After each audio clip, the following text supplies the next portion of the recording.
Quand on ne croit pas suffisamment en soi-même, en sa conscience personnelle et en sa mission en tant que personne, on tend à profiter de chaque signe pour prouver sa propre valeur, sa supériorité.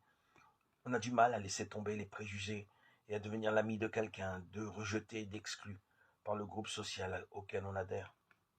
La communion avec le pauvre, avec l'étranger, est un geste personnel du je qui émerge et n'est pas le fait du groupe et peut être même en contradiction avec la vision du groupe. Elle affirme une autre réalité, une autre valeur, une autre ouverture. Elle branle cette certitude que l'appartenance au groupe est la valeur ultime. Cette conversion, qui est une affirmation du jeu personnel au-delà du groupe, peut s'accompagner d'angoisses profondes.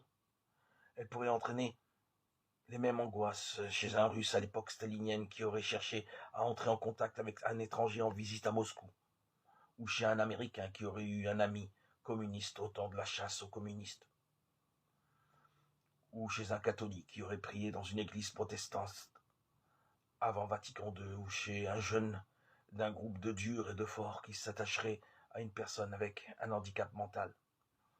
Ce sera la même chose pour une personne individualiste et cynique, entourée d'amis cyniques, qui affirme son désir de suivre Jésus dans une église pour être plus pleinement elle-même, pour accéder à une liberté intérieure plus grande. On est alors suspect. On n'est pas considéré par le groupe comme un bon, comme quelqu'un de sûr. On dévie de la ligne du parti. On se sépare des autres. On affirme ou on témoigne d'une vérité qui n'est pas celle du groupe. On affirme le primat de la conscience personnelle sur la conscience collective.